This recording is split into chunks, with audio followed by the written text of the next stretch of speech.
Sir కిరాయి కార్పి ఈ మధ్య ఒక అంటే ఎన్నికలకు ముందు ఎన్నికల తర్వాత కొన్ని రోజుల నుంచి బాగా ప్రెస్ మీట్లు ఎక్కువ పెడతా జనాలకు ఫాస్ట్గా వచ్చేసారు. సో ఇందులో భాగంగా ఈరోజు కిరాయి కార్పిపై బాబా మోహన్ గారు మండిపడ్డారు. అసలు ఎందుకు మండిపడ్డారు? ఎందుకంటే ఆయన కొంచెం అతిగా మాట్లాడడం, ఆ మాటలు అంటే లాజికల్గా లేకపోవడం, కన్విన్సింగ్గా ఉండటం లేదు.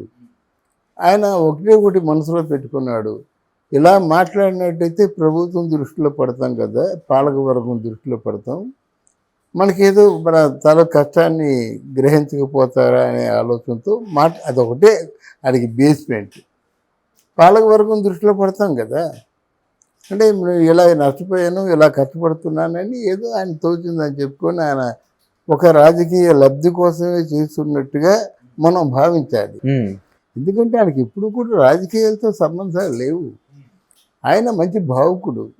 నాకు గమనించినంత వరకును ఆ కిరాయి కార్పిని చూసిన ఇప్పుడు మనకున్నటువంటి ఇంప్రెషన్ కంటే ఆయన తాలూకు స్క్రిప్ట్ మంచి ఇంప్రెసివ్గా ఉంటుంది. రచయితగా ఆయన్ని గౌరవిస్తారు, కానీ యాక్టర్గా is not that much good. అది ఎందుకో మొత్తానికి మొట్టమొదటిసారిగా మాతృ సంస్థ అయినటువంటి మల్లెమాల సంస్థతో ఈయన గొడవ పెట్టుకున్నాడు. దానికి ఆయన వరకు ఉన్నటువంటి వ్యక్తులు ఎవరైనా కావచ్చు, కొంతమంది నాగబాబు అంటారు. అంటే నాగబాబు విడిపోయిన తర్వాత ఈయన కొంచెం భరోసా తీసుకొని ఆ మాతృ సంస్థని తిట్టడం మొదలుపెట్టాడు. వాళ్ళు ఎంతగా హింస పెడుతున్నారు, ఎంతగా కష్టపెడుతున్నారు, ఎటువంటి నీతి నికృష్టమైనటువంటి భోజనం పెడుతున్నారు, ఆ భోజనాన్నేమో కుక్కలు కూడా తినమని చెప్పేసి మాట్లాడేసరికి కొన్ని బాగా అవి జనంలో చొచ్చుకుపోయాయి. మనం ఎవరినైనా వాళ్ళని తిట్లు తిట్టామంటే, ఇప్పుడు ఫర్ ఎగ్జాంపుల్ అండి, జవహర్లాల్ నెహ్రూ ఉన్నాడు, ఆ క్యారెక్టర్ తీసుకొని నేను 100 తిట్లు తిట్టాను అనుకోండి, 100 ఛానల్స్ నా ముందు ఉంటాయి. అలాగే జవహర్లాల్ నెహ్రూలో ఉన్న గొప్పతనాలు 100 చెప్పాను అనుకోండి, ఒక ఛానల్ కూడా అవసరం లేదు. అది మనకెందుకు అంటే సమాజంలో వాళ్ళు కోరుకుంటుంది, వాళ్ళకి నచ్చే విధానంగా మాట్లాడడం కోరుకుంటున్నారు. అది ఎంతవరకు వాస్తవం అని ఎదురు ప్రశ్నించే వాళ్ళు లేకపోతున్నారు. ఈరోజు మీడియా తాలూకు ఉన్నటువంటి పెద్ద లోపం ఏంటంటే, అంతకుముందు జర్నలిజం చేసి మీడియాలోకి వచ్చేవారు. ఇప్పుడు అదేమి లేకుండా ముందు ఇంట్రో చెప్తున్నారు, తర్వాత థ్యాంక్స్ చెప్తున్నారు.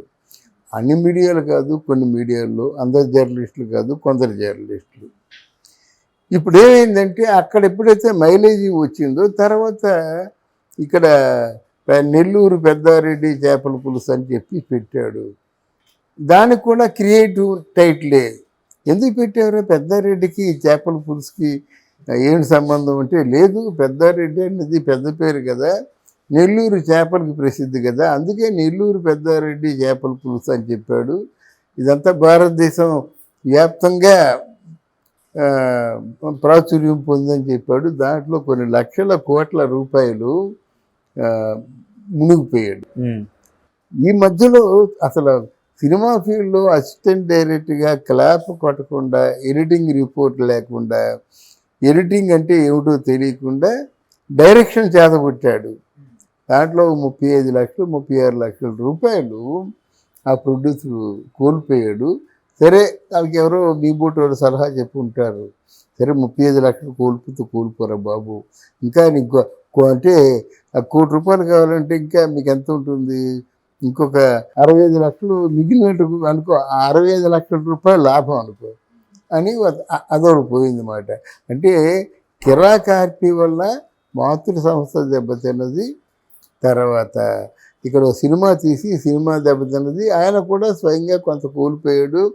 ఆఖరికి నెల్లూరు పెద్దారెడ్డి చేపల పులుసుగానే మిగిలిపోయింది. ఆమె ఎక్కడా లేదు.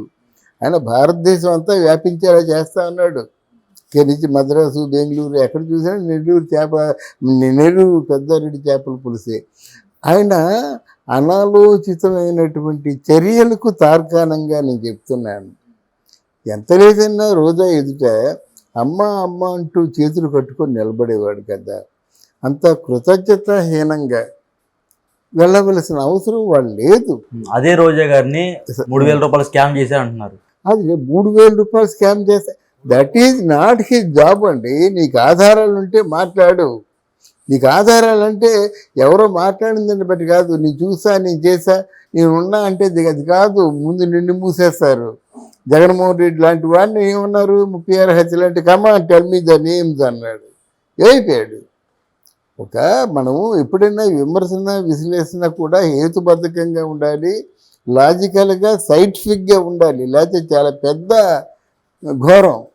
ఫర్ ఎగ్జాంపుల్ చిన్న మాట మాట్లాడుతా అనుకోండి, ఇప్పుడు ఎవడో సుబ్బారావు అప్పారావు కంటే వేధవ అన్నాం అనుకోండి, వెంటనే కేసు పెట్టేస్తాడు. సుబ్బారావు వేధం అంటే స్టేట్మెంట్, కంటే అప్పారావు కంటే ఆడకంటే నేను వేధం నన్ను కేసు పెట్టచ్చు. చెప్పుతో కొట్టడం పర్వాలేదు, నీ చెప్పుతో కొడతానని ప్రతి ఒక్కరు అంటారు చూసారా, ఇట్ ఈస్ గ్రేట్ అఫెన్స్. కొన్ని ఉన్నాయన్నమాట, అవన్నీ లేకుండా వినేసి ఊరుకోవడం కాదు. ఆయన ఇలాగ మాతృ సంస్థల్ని ఓ పెద్దవాళ్ళని కూడా ఇలా బాహాటంగా విమర్శించడం ఏంటంటే, ఆయన జర్నలిస్ట్ కాదు, జర్నలిజం తెలుసుకోలేదు, కేవలం తన ఉనికిని తెలియజేయడం కోసమే తెలిసి తెలియని మాటలు మాట్లాడుతున్నాడు. నిజానికి నేను అమాయకుడు అనుకుంటాను అన్నమాట, ఎందుకంటే అంత ఆవేశం ఉండకూడదు. జర్నలిస్ట్కి ఎప్పుడు ఆవేశం ఉండకూడదు. ఆవేశం లేకుండా ఈ should abstract the best one from the get. అంటే అందులో లోతులకు వెళ్ళి అన్వేషించి చెప్పినట్టయితే బాగుంటుంది. కానీ ఇలా చెప్పడం బాబు మోహన్ గారు చెప్పినప్పుడు కూడా బాబు మోహన్ గారితో నేను 100కి 100 పాళ్ళు సమర్థిస్తాను. రోజని తిట్టాడు, రేపు పవన్ కళ్యాణ్ తిట్టడానికి నమ్మకం ఏంటి? ఇప్పుడు అక్కడ ఉన్నటువంటి కొడాలి నానికి ఈయనకి తేడా ఏమిటి? తెలియగడుగుతున్నాను. కొడాలి నానికి కిరాకార్పికి తేడా ఏంటి? ఆడు అలాగే మాట్లాడుతున్నాడు, ఈడు అలాగే అంటే వాడు వీడు అనవలసిన అవసరం వస్తుంది. ఎందుకంటే నీకు కొంచెం జ్ఞానం ఉంది, లేకపోలేదు, అందుకే నేను ఈ మాటలు చెప్తున్నాను. ఓకే, నువ్వేదో ఒక లైన్ ఎంపిక చేసుకో, ఆ లైన్లో